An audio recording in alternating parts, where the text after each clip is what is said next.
Welcome to Problem Solve, the podcast where me and a special co-host solve all your problems really easily, probably. Problems? Are you kidding me? I don't have any problems. Okay, I might have a few, but I can work on them with you. Come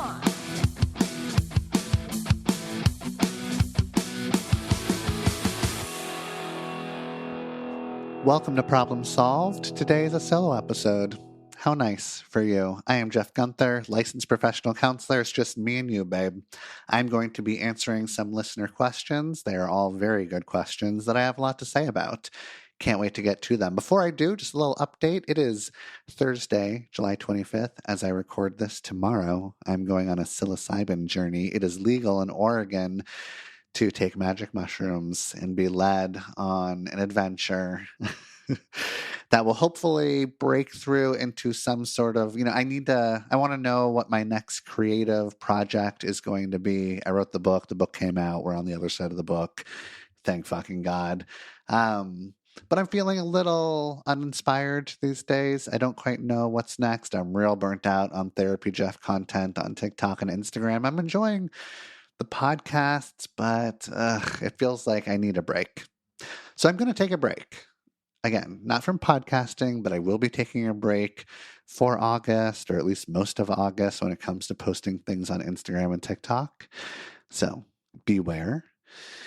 Other than that, I haven't had the best experiences with psychedelics in the past, so I'm a little nervous about that, but I am going to be doing it with somebody that I really trust and I know is really good at being a guide. She's a psychologist. She is licensed and trained in giving psilocybin journeys, so I will be in very good hands. And I can't wait to get on the other side of that and tell you all about it. I was thinking about maybe not recording this episode until after I went on the mushroom journey, because maybe it would give this podcast a little more flair or something. But I decided against that, at least for now. So, okay, that's all. Go buy my book, review the podcast, yada, yada, yada. Let's get into some listener questions that you sent my way. And if you feel compelled to send me a question, then you are encouraged to do that. But you must send it as a voice note or a voice memo to my email, which is jeff@therapyjeff.com. Okay, here we go. This is a podcast where we explore the intricate world of relationships and navigate the complexity of mental health together. I am Jeff Gunther, a licensed therapist, but in this space, I'm your host, not your personal therapist or the therapist for our guests. This show offers a platform for open conversations about relationship and mental health challenges, providing insights and perspectives for educational and entertainment purposes only. It's crucial to remember that our discussions do not replace professional therapy or constitute a therapist-client relationship between myself, our callers, or you, our listeners. If you're dealing with personal struggles or seeking support, I urge you to consult with a qualified professional who can provide the personalized care you deserve. Thank you for being here. Let's dive in. Hey, Jeff. All right. So I think you can help me solve this or see what I'm not seeing. So my partner and I have been in a relationship for 12 years. On again, off again, multiple partners. I was the other woman, poly, cheating, the whole shit show. And the last 5 years have been a bit different. I moved to be in his same city after him and his previous partner broke up. And I broke up with my other partner so that we could actually kind of give it a go. We never agreed to be monogamous, and I started and have continued to see other people after moving. He really hasn't, mostly because a pandemic happened in the middle of that, and we were monogamous during a pandemic, which has been a running joke. So that's the background. Recently, he has been expressing to me that he feels like he's wasting my 30s, that he wishes I was more seriously dating other people, that he can't meet my needs, that he doesn't have time for me. And I keep telling him that I need him to not tell me to date other people because it makes me feel unwanted. And he just keeps hammering home that, like, you know, you need to be doing this, and almost essentially like breaking up with me, right? Of like, I don't want to do this, but we keep gravitating back towards each other. And I really don't want to break up because I think that we can like basically have a V5 of our relationship. But it's going to look really different. And so my question is, I have a partner who I've been with for a really long time who's like expressing doubt about his ability to show up, primarily because of his family commitments, which have gotten way more intense the last few years. So am I not hearing him that he actually like wants to break up and like not letting him? Or like, is it just his little like avoidant attachment because he was abandoned as a child, like actually literally showing up? And then in terms of like me dating other people, like dating is both fun and terrible. Like I like being out in the wild. I hate the apps. And so I need to go out more. But I don't know if I'm not like really in the mindset to like date somebody else seriously. Like totally happy to meet people on a work trip, like totally happy to have a little extracurricular here and there, but I feel like what I'm being asked is a lot higher of a standard. And I would say if like we really practice hierarchical poly, that he's basically asking to slide into a secondary slot. So anyway, I would love your thoughts and any guidance. Okay, to get straight to the point, yes, I think you are not hearing him. And I don't really care about his avoidant attachment that was created by real abandonment trauma. I mean, I care. I care because I'm a caring person. And you care because you love him and you understand that there's a good chance or some sort of chance that the reason he's pulling away is because it's a trauma reaction. And you're so compassionate and you're so sweet and you're so understanding that you want to hold space for that and maybe not really believe what he's saying because maybe it's coming from a place where he is scared of intimacy, right? So I get that. You're such a sweetie. You're very sweet. But you don't need to be with somebody who's pushing you away. You don't have to do that. There are tons of people out there who are ready and willing to jump into a relationship. This person clearly is not. It just doesn't seem like it's going to happen now or anytime soon. I feel like this is a classic case of believe what he is telling you because there's something that you don't want to believe. And it could be, I mean, I get it. And I don't want to come down too hard on you, right? And we've all been in this position 100%. So we get it. I mean, maybe not your very specific, unique position, but we've all been in a position where we're in a relationship that maybe it's not working out or the person doesn't want to be with us. Like the signs are starting to become very clear and we just don't want to listen to it. We just don't want to agree with it. And it could be many reasons, right? It could be because you don't want to grieve the relationship.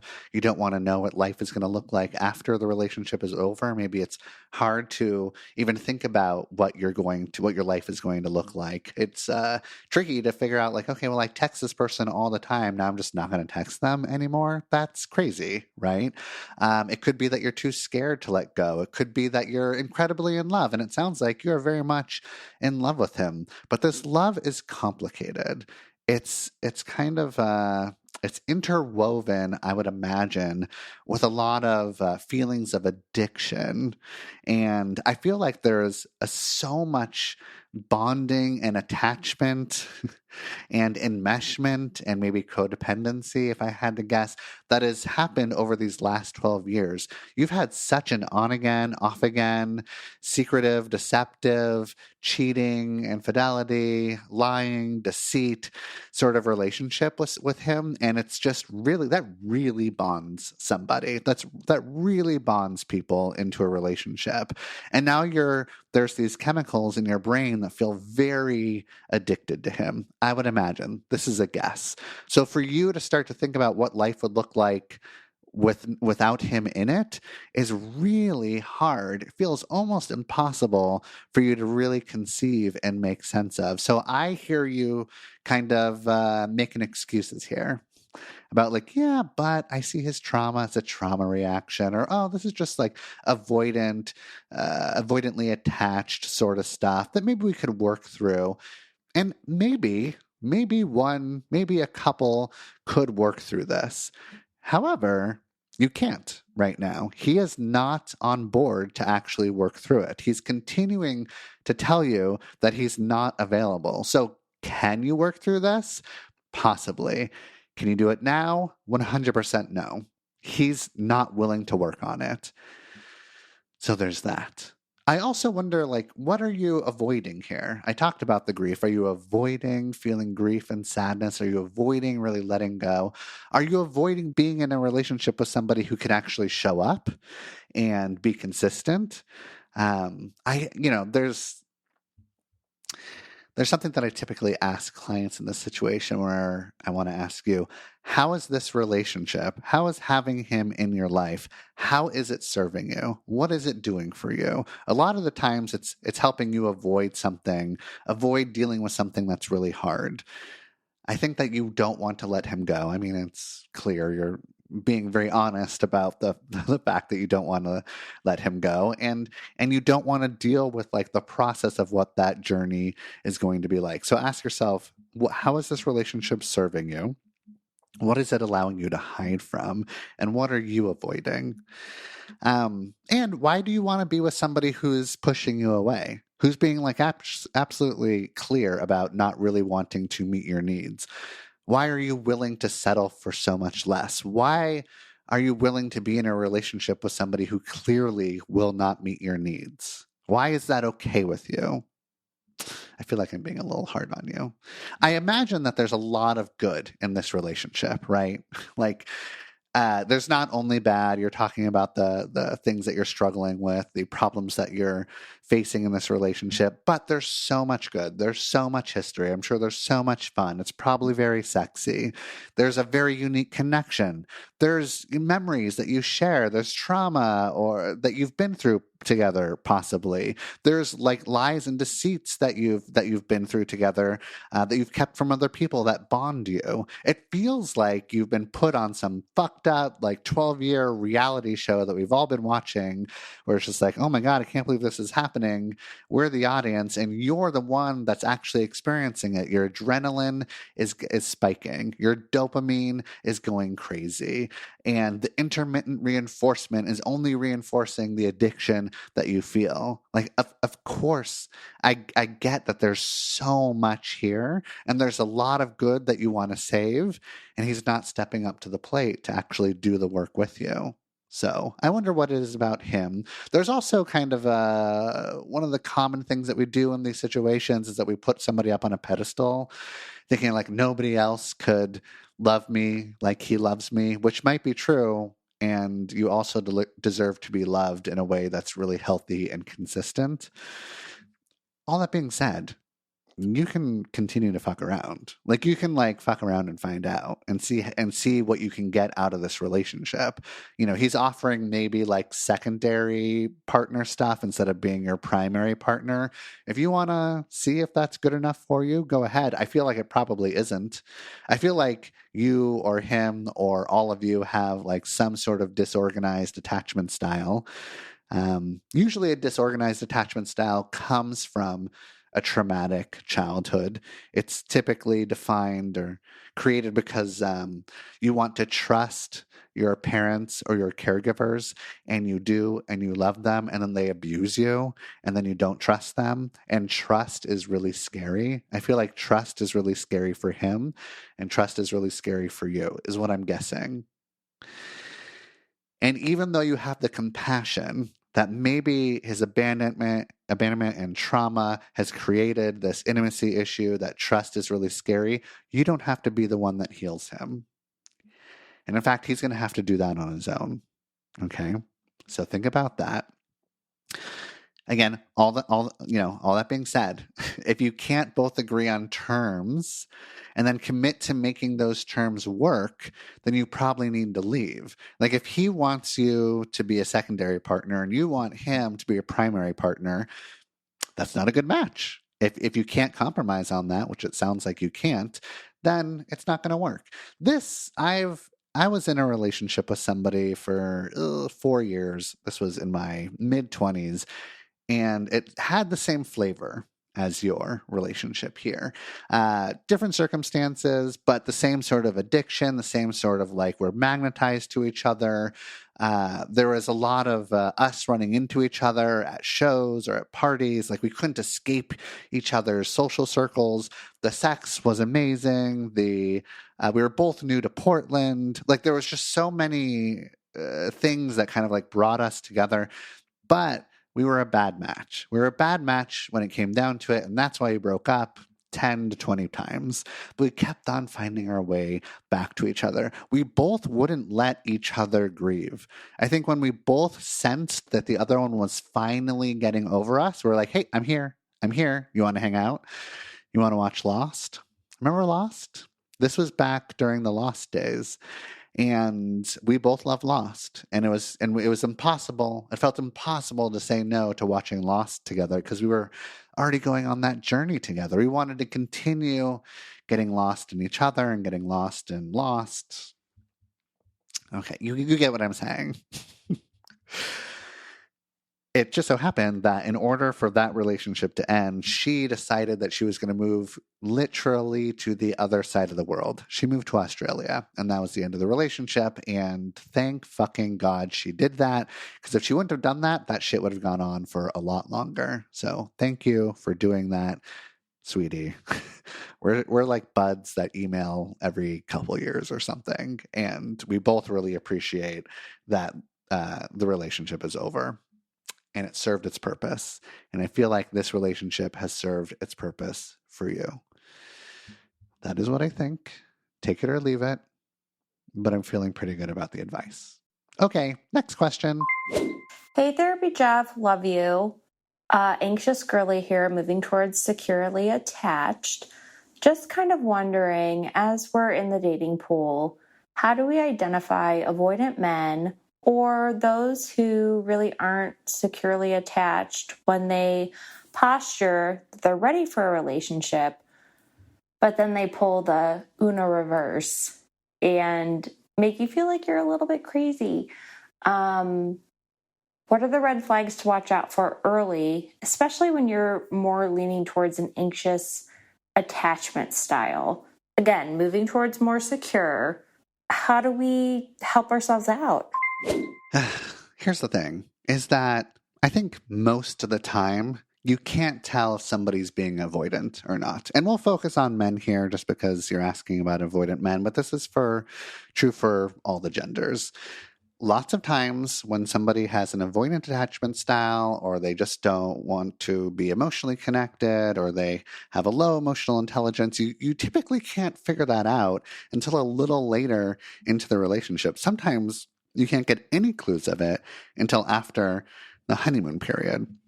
And a lot of times we blame ourselves. We look back on the relationship or on the first, 6 months spent together, and you're like, oh, here's all the red flags. Why didn't I see those red flags? What is wrong with me? Or my intuition knew I should have trusted it. Ugh.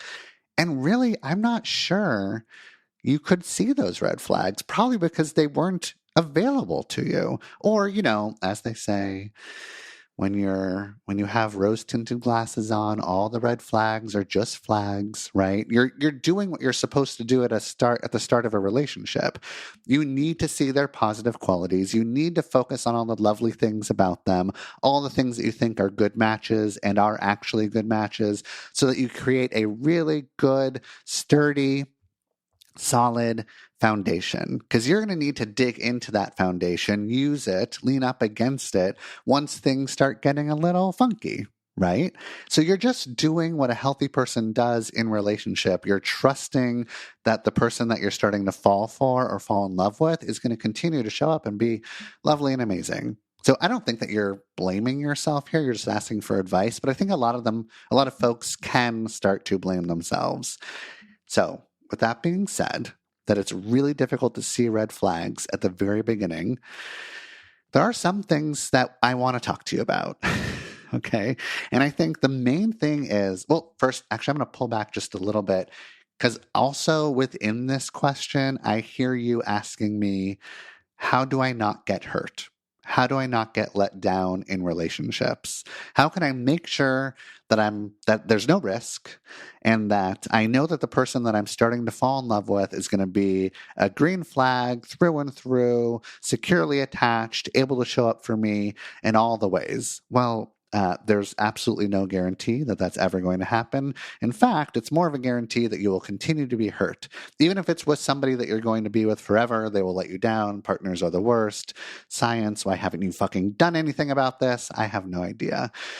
Anyways, so if part of the question is, how do I not get hurt? The answer is, you're going to get hurt, babe. There's no way around it. But you want to get hurt less. You want to feel hurt less. So one of the ways to do that is to ask yourself, what do you do? How do you respond when you're all of a sudden avoidant boyfriend pulls the Uno reverse, like shows their true colors, that they actually aren't as emotionally available for you or for the relationship? What do you do? How do you communicate to them about it? And how do you justify it in your head is also the question. Because sometimes we're dating somebody, we start to see all the signs and we're just like, well, you know what? I don't know. I'm already attached, or I'm already good, or I don't want to take this seriously. And you start to feel like, you know what? We're going to get through this. It's going to be okay. When there's something inside of you, probably your gut, your intuition, that knows that this is not going to work out, that sees all the familiar writing on the wall. Again, you probably didn't see this early on in the relationship, but when you eventually do you get out? Do you leave? Or do you stay and continue to be really attached? This feels like victim blaming, like you're the problem here. It's not. It's these avoidant men that haven't grown up, that are fucking Peter Pan, that need to learn how to have emotional intelligence. I want to put all the blame, most of the blame, 95% of the blame on these avoidant men. Fuck them. But I'm talking to you, and I'm not these avoidant men, unfortunately. And so I'm trying to figure out what you can do, what power and control you have. I just want to make that clear. This is not your fault. And it might be, your dad's fault, or your parents' fault, your mom's fault, a caregiver's fault, because maybe they were the ones very early on that were not as expressive with their love, or maybe they didn't have the emotional intelligence, or maybe they acted sort of avoidant and they let you down. And then you learned, well, that's what love is, or that's what intimacy feels like. So whether you like it or not, subconsciously you're going to magnetize and attract those sorts of people into your life, because that's what you expect. That's what love feels like. That's what's happening under the surface. Is this fair? No, of course it is not fair. It is totally fucked up. But there might be a sense of familiarity with these guys. So you know how they say that sometimes when sparks are flying and the chemistry is really hot at the start, that could be a red flag. It's most likely a yellow flag, which means proceed with caution. I want you to really proceed with caution. I wish that it was normal for us to be able to check references.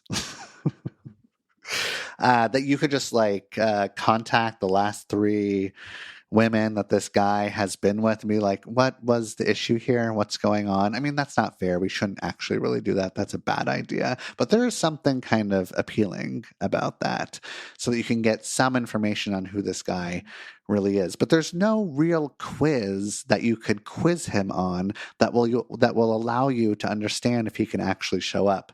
There are little clues that you might be able to pick up. And those things are, if you're feeling stressed one day or you're feeling overwhelmed, how does he respond to that? Does he pull away? Does he give you space? Is he not able to hold emotional space for you? Does he not really understand what your emotional experience is? Is he a little confused? And if he is, he might just need to be told how to support you. And then green flag, that's great. You move on. It's a good connection. But if he's continually kind of dropping the ball when it comes down to it, and being there for when you're feeling emotionally upset, that's a clue. Also, what's he like when he gets stressed? Does he quickly go to anger?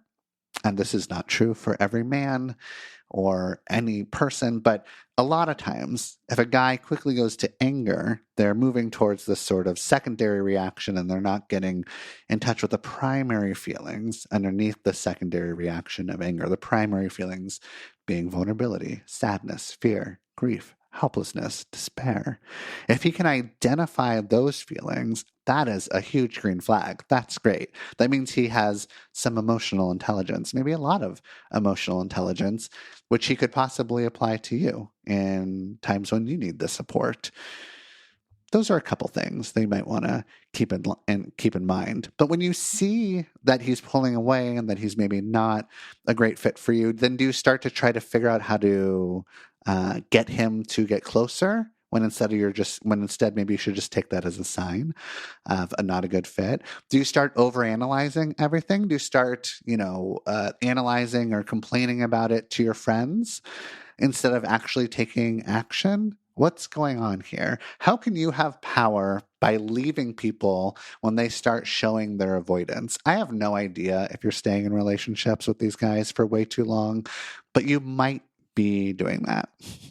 So when they start showing that they have an avoidant attachment style and you don't want to go on that journey with them, that's okay. That's your choice. You might want to leave the relationship earlier, right?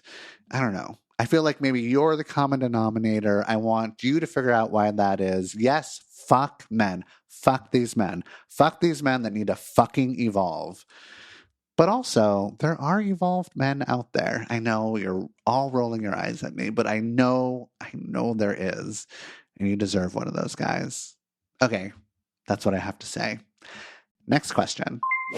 Hey, Therapy Jeff. So I am a serial dater in my mid 30s, and I would say I've probably had like eight to nine serious partners in my life where I dated them for like a year to a year and a half.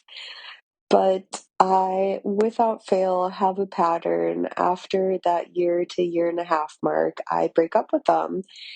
And my question is, how do I know if I'm breaking up with them because A, the honeymoon period ended, B, they just weren't right for me, C, I feel compelled to date people because society tells me to, and again, being in my mid 30s, I'm around people and couple, and maybe a part of me feels like I should always be dating someone. I don't know. How can I figure out what is authentic to myself and what questions can I ask myself? Um, Please help out a serial dater and solve my problem really easily, probably, maybe. Thanks. Yeah, I don't know. I feel like my intuition is saying needs me to tell you that you don't really want to be in a relationship right now, and you are maybe forcing yourself to get into relationships that you're not super interested in. I get the feeling you might also be choosing people like you're not a skilled picker, that you're not choosing people that are actually a good fit for you. You're choosing people that maybe like you, but you're maybe like meh about. Could that be what's going on here? Do you need to really take your time and find somebody who is a good quality match instead of thinking, sure, I'll date this person because they're cute or because they are interesting or because they like me? Like, we need the full package for you to maybe really, really get invested. I think that's pretty good advice, but I'm just going to keep on going on and seeing if if maybe other advice resonates with you more. It does seem like you're interested in people only during the honeymoon period, right? This has happened 8 to 9 times in a row.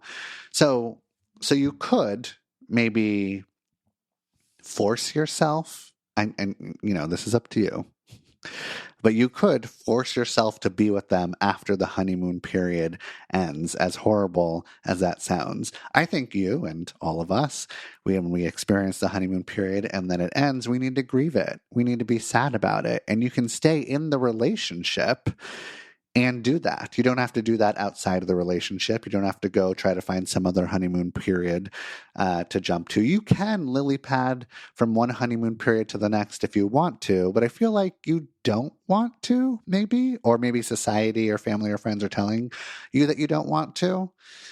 It seems like you want to see what happens on the other side of the honeymoon period. And what happens is real, intimate connection, real, integrated love, where you see all the lovely, positive things about them and all the stupid, fucking annoying things about them, their flaws and imperfections, yet you still love them. You have this integrated love where you can like see all the different sides and still be very, very into the relationship with them. Before that happens, during the honeymoon period, it's not so much of an integrated love. It's more of just oh, I'm lusting after you. I'm hyper focusing on all the good things. I'm giving you the benefit of the doubt on all the things.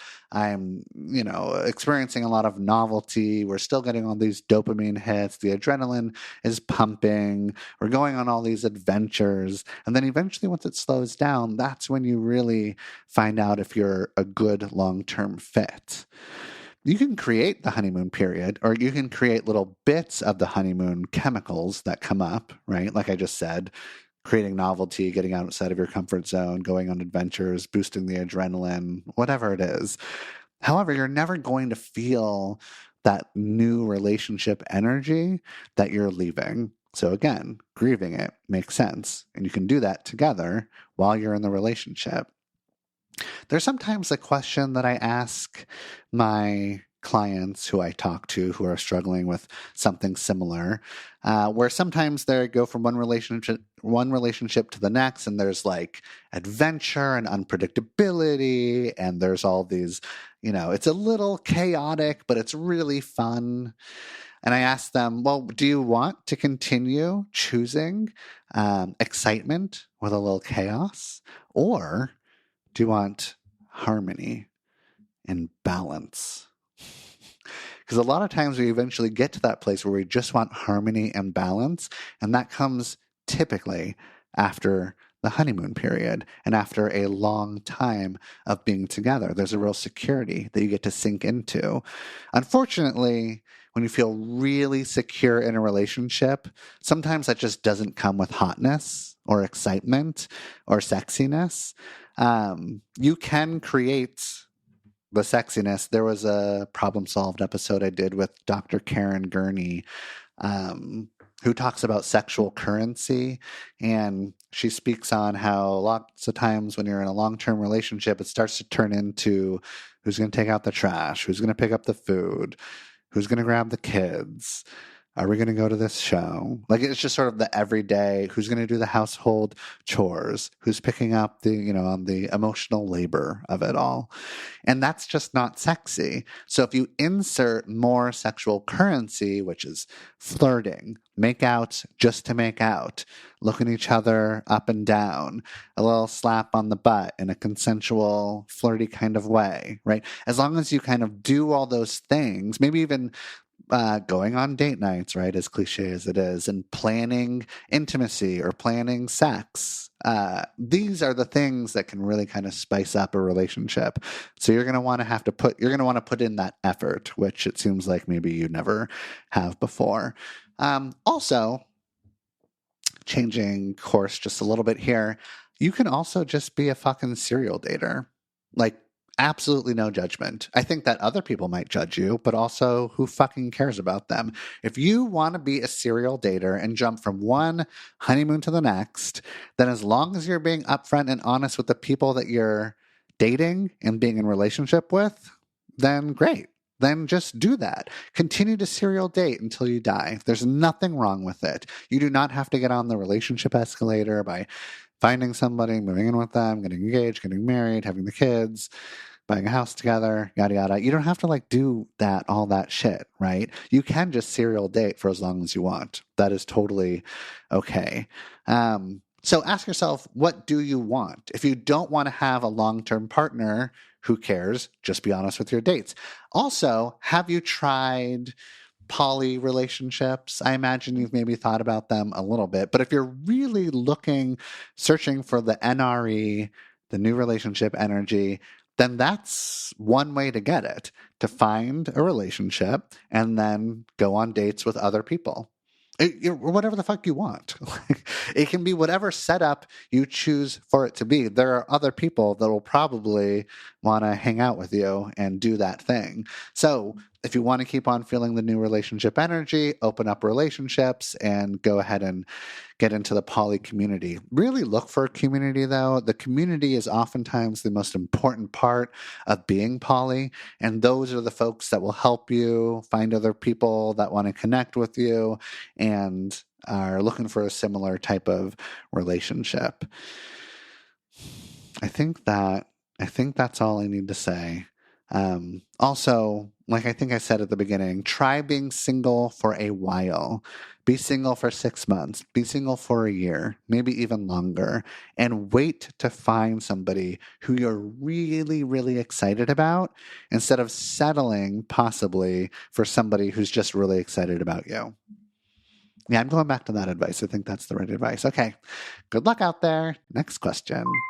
Hey, Therapy Jeff. My question for you is, how do you decipher if something is kind of that slow burn in dating versus just not being very into it? I think that's where I'm struggling right now, is to tell if I should keep at this thing that I don't feel super sparky about, but also want to give the opportunity for a slow burn to develop into something strong. And I guess I'm a little unsure how to tell the difference between the two. So any insights would be super helpful. Okay, sorry. I'm not trying to. The sigh isn't like I'm annoyed with you. I'm not annoyed with you. This is a great question. The problem with this question is that I can't really answer it for you. I don't know. I can ask you questions and hopefully you'll get more clear on what you want and if this is a good idea for you. But I wish I could just tell you if this was a good idea or not. And I'm frustrated that I can't. So here's some questions for you to think about and for everyone else to think about if they're in a similar situation or if you find yourself in a similar situation in the future. So first question that most people do not like is check your gut. What does your intuition say? Be honest with yourself. There could be a very wise part of you that knows if this is a good thing or a bad thing. If you know that it's not going to be a thing, that the chemistry isn't there for a reason and it's not ever going to be there, get the fuck out, right? We're done here. But if you know that it could be there and that you're getting little glimpses of it and you just have to hang tight and do the work and open up to it, then we love that for you. Did you know that I've been hearing, side note, I just want to ask you all a question. When I say I love that for you, does that sound condescending? Does it sound like I actually don't really love that for you? Because the thing is when I say I love that for you, I really do love that for you. I've been getting some feedback that maybe it's not coming off in the way that I think. Like I have a good intention, but the impact isn't matching my intention, sort of thing. I love that for you. I'm saying it genuinely. Anyways, check your gut. Be honest with yourself. That is what I want you to do first. Also, I'm wondering, are you dating this person because they are not your typical type? Like, are you trying to break a pattern? Good for you, if that's what's going on. If you're trying to break a pattern, then yeah, hang out. Hang out and see what it's like with Mr. Nice Guy. I'm projecting all over this. I have no idea if they are a Mr. Nice Guy, but see what it's like to be with somebody who's not familiar, who doesn't fit your preconceived subconscious idea of intimacy that maybe was formed in a not so healthy kind of way, and see what happens. So if you're breaking a pattern, then I like this for you, and hang out a little bit longer. Challenge yourself a little bit. And ask yourself, why don't you feel sparky about this? What is it that doesn't feel sparky? Is it the physical attraction? Is it the way that you talk to each other? Is it something that can evolve and change over time? If it's what they look like, then that's what they look like. If it's that they don't ask you enough questions about yourself, then that can change. So sometimes you need to ask for your needs to be met in order to have a sparky chemistry, right? And if this person can actually make a change to create more spark, then I love that for you. Saying that not in a condescending way. But if they can't change something about themselves, like you feel like they're too short to be attracted to, then get the fuck out, right? Right. What is holding you back? Is there something holding you back? Can you identify that thing? Can you talk to friends about it? Can you talk to a therapist about it? Can you talk to your family about it? Can you journal about it? If there's something that's holding you back, how can you move through it and let go of it? And what's this relationship look like on paper? I imagine it's pretty good, that there's a lot of check boxes that are being ticked, and that seems like it could be a really good match, then fantastic. Hang out a little longer, I guess. But if you're looking at the connection on paper and you're like, I don't even understand how this works, then maybe, yeah, not the best move. And also, what are the most important questions? So a slow burn implies that there is slow movement, that the burn is getting a little hotter as time goes on. Is there any actual burn that's moving towards something that's a little hotter? Because I think that some people are like, hey, it's a slow burn. I'm going to see what happens. But I'm like, there's nothing. There's actually no burn at all. There's no forward movement. So if there's forward, positive, spicy, chemistry, sparky movement, even if it's slow moving, then we love that for you. And you should hang out a little bit more. But if there is no slow burn, actually, then maybe not the best fit for you, right? Can you focus on all the things that are really great? Because maybe you're not doing that. And if it's a sparky chemistry thing, a lot of times what we mean by that is that there's just not the attraction, the physical attraction that we want. Maybe they're not your typical physical type. A lot of times physical attraction is incredibly important. I understand that. It's important for me, so I get where you're coming from.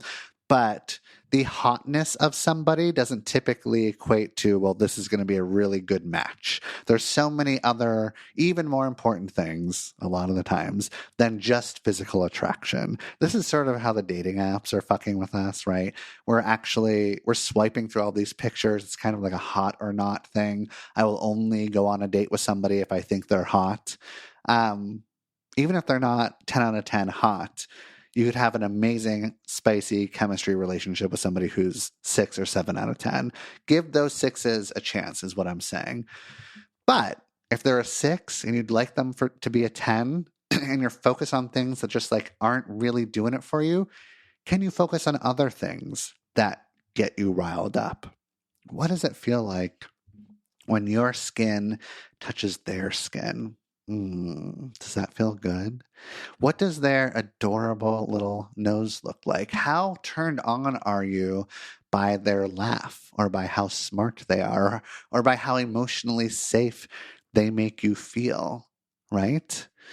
What about how they kiss you? Are they good kissers? Can you really sink into that kiss? So there's lots of different sorts of things that you can be attracted to, even if they're not your typical type, that can create a lot of spark. So how can you open up to that? What do you need to do? And if you just can't compel yourself to open up to it, or to be there for them, to like really allow the relationship to bloom, then you need to let them go. You need to let them find somebody who is super excited about being there in the relationship with them. Because otherwise, you're being kind of an ass. You're doing them a disservice. You're not allowing them to be with somebody who is so excited to be with them. You're not allowing them to be with somebody who sees them as a 10 out of 10. So if you're going to be an ethical dater, you will let them go so they can go find somebody who is head over heels for them, and who you're, so that you can go find somebody who you're head over heels for. Okay. That brings me to the end of the episode. I'm going to go on a mushroom journey tomorrow, which I'm very excited and nervous about. And I can't wait to talk to you On the other side of it, I would love it if you went and bought my book, Big Dating Energy. I'd love it even more if you reviewed it on Amazon and Goodreads. It's kind of a big deal. I'm told that once you get over 100 reviews on Amazon, then the algorithm flips into your favor. I would love it if you could do that for me. Could you please do that? If you have a question that you want me to answer, you can send me a voice note to my email, jeff@therapyjeff.com. You're the best. Bye.